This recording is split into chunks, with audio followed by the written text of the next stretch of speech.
भगवान अक्षरधाम सहित पृथ्वी पर विराजमान हैं। 2 अप्रैल 1820 को श्री स्वामीनारायण भगवान ने साधुओं से प्रश्न पूछा, यदि किसी को भगवान की प्रत्यक्ष मूर्ति का निश्चय हो और वह भजन करता हो और सत्संग के नियमों के अनुसार आचरण करता हो तो उसका कल्याण होता है। यह तो सत्संग की रीति है, परंतु शास्त्रों में कल्याण की रीति क्या बताई गई है? और वेदों के अर्थ तो अत्यंत कठिन है, इसलिए वेदों की कथा नहीं होती, तथा श्रीमद् भागवत पुराण और महाभारत में वेदों का ही अर्थ है और वह सुगम है, इसलिए जगत में उनकी कथा होती है। अतः शास्त्रों के कहे अनुसार कल्याण की रीति बताइए। और शंकराचार्य जी ने भगवान के निराकार स्वरूप का प्रतिपादन किया है, जबकि रामानुजादिक आचार्यों ने भगवान के साकार स्वरूप को ही प्रतिपादित किया है। इसीलिए इस प्रकार शास्त्रों के मतानुसार उत्तर दीजिए। इसके पश्चात मुनियों ने शास्त्रीय रीति से निराकार के पक्ष को मिथ्या सिद्ध करके यह बात बताई कि साकार भगवान का भजन करने से कल्याण होता है। तब श्री स्वामीनारायण भगवान बोले कि पाखी, हम भी इसी पक्ष का ग्रहण करते हैं। फिर भी इस संबंध में आपसे एक प्रश्न पूछते हैं कि यद्यपि निराकार अक्षर ब्रह्म से परे सदा साकार मूर्ति पुरुषोत्तम भगवान हमें पृथ्वी पर प्रत्यक्ष रूप से मिले हैं, तथापि ब्रह्मपुर, गोलोक, वैकुंठ एवं श्वेतद्वीप आदि भगवान के धामों को देखने की जिसे लालच रहती है, उसे भगवान का निश्चय है या नहीं? तब मुनियों ने बताया, भगवान की प्राप्ति होने पर भी जिसके मन में ऐसी इच्छा रहती हो कि जब अक्षर आदि धाम देखेंगे अथवा कोटि कोटि सूर्यों का प्रकाश देखेंगे तभी हमारा कल्याण होगा, तो ऐसी समझ वालों को भगवान का यथार्थ निश्चय नहीं है। तब श्री स्वामीनारायण भगवान बोले कि इसने ब्रह्मपुर आदि धामों तथा ब्रह्म स्वरूप को देखने की लालसा रखकर क्या कोई पाप किया है, जिससे आप यह मत व्यक्त करते हैं कि उसे भगवान का निश्चय नहीं हुआ है?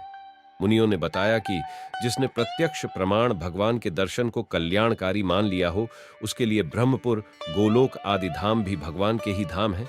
तब वह उनसे अरुचि क्यों रखे, परंतु वह भगवान के बिना उसकी इच्छा नहीं करता।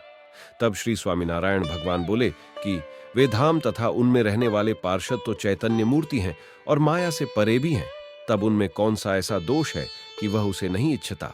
और भगवान जब पृथ्वी पर प्रकट रूप से विराजते हों और तब उनके जो मनुष्य रूप सेवक होते हैं वे तो नाशवान लगते हैं, तथा वे जिन घरों में रहते हैं वे भी मिट्टी में मिल जाए ऐसे होते हैं, तो इसके बारे में कहिए, आपकी समझ क्या है?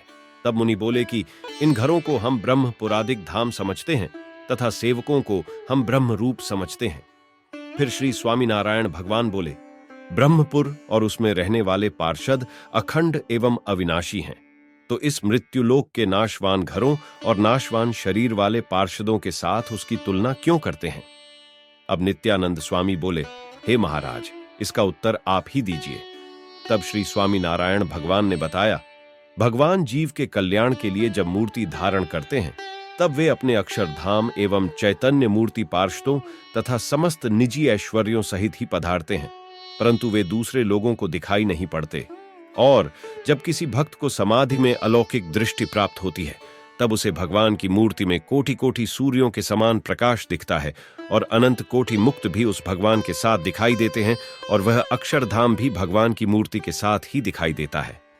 यद्यपि ये सब भगवान के साथ ही रहते हैं, तथापि परमेश्वर अपने भक्त मनुष्यों की ही सेवा को स्वीकार करते हैं और वे अपने भक्तों के मिट्टी और पत्थरों से बनाए गए घरों में विराजमान होते हैं।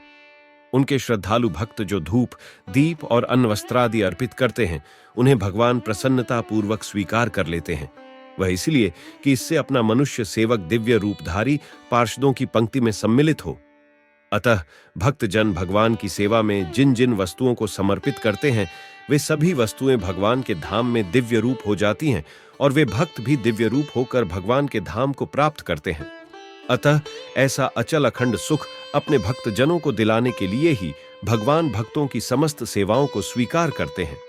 अतएव भगवत भक्तों को यह समझ लेना है कि भगवान का स्वरूप अक्षरधाम सहित पृथ्वी पर विराजमान रहता है और भगवान के भक्तों को दूसरे लोगों के सामने भी इसी प्रकार वार्ता करनी चाहिए।